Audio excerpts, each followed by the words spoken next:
Making friends with anyone, influencing them, and winning their hearts is in itself a very powerful skill. And for someone who has mastered this, achieving success becomes much easier.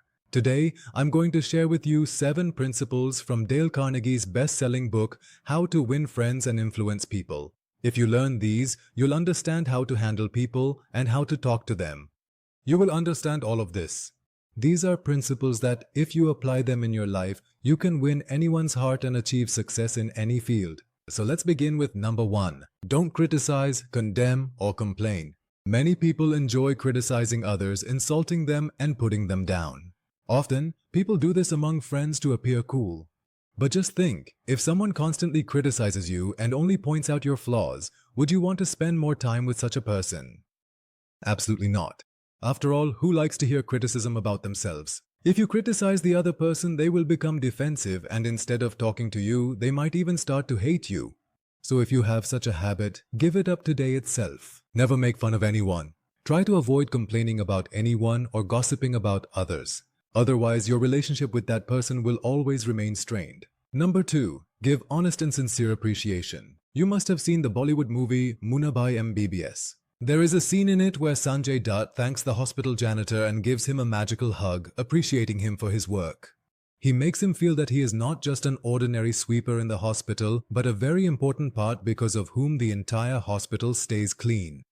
Hearing this, the man becomes emotional and supports Sanjay Dutt until the end. This is not just a scene from the movie, but a very important lesson. You will find plenty of people who criticize you at every turn in life, but there are very few who appreciate your work. That's why whenever you get the chance, don't forget to appreciate someone's work. Genuinely praise them and say thank you. Let them know that if they've done you a favor, they've truly helped you a lot, without which you might have even suffered a loss. Appreciate their initiative. If you learn this, you'll have people's support in the palm of your hand, and people will always like you. Number 3. Arouse in the other person an eager want. Nikhil was looking for a large space for his coaching center. Finally, he found an area with plenty of space that suited his needs. But when Nikhil found out the rent for that place, it was way beyond his budget. Nikhil went to see the place, which had a cafe downstairs and space for a coaching center upstairs. Nikhil immediately set up a meeting with the owner and said, "I want to open my coaching center in your vacant space.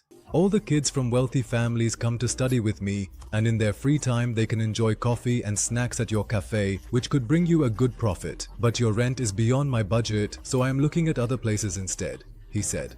And then he left.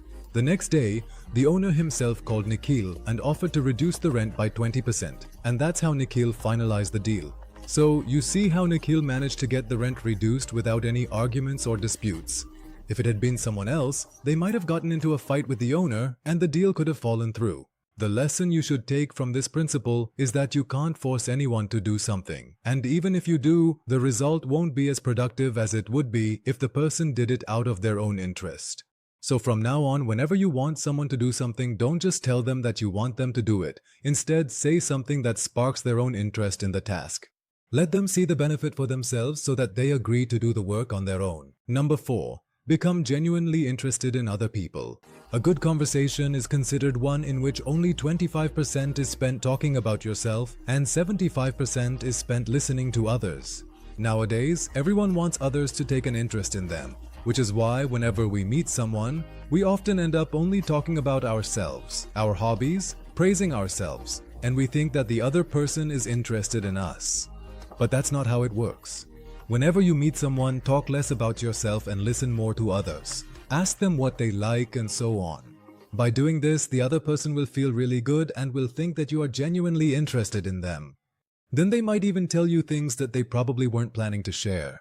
Have you ever wondered why people consider dogs to be their best friends?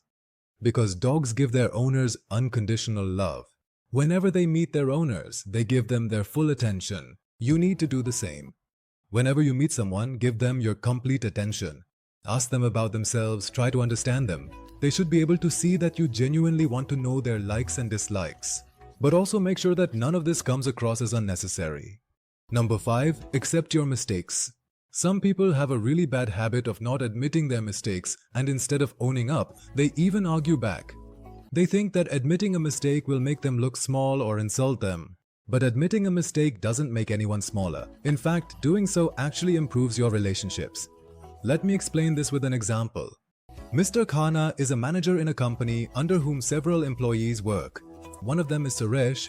There are often complaints about Suresh's work. Because of this, he has to face Mr. Khanna repeatedly. But Suresh never admits his mistakes. Instead, he either blames someone else or starts arguing. Fed up with Suresh's behavior, Mr. Khanna gave him a warning. Now you have a last chance to prove yourself.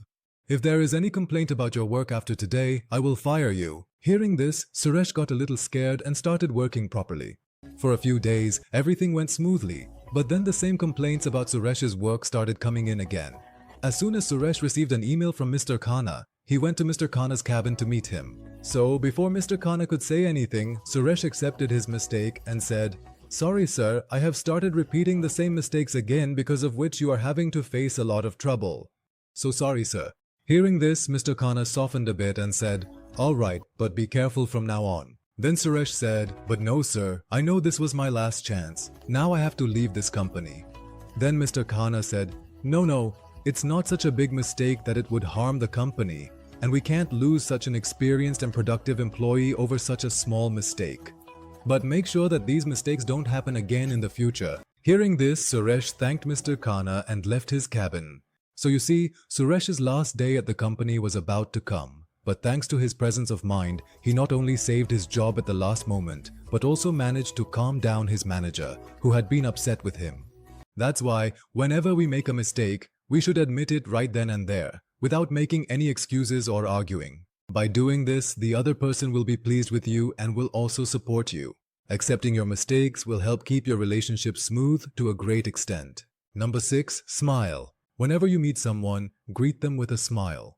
The other person should be able to tell how happy you are to meet them.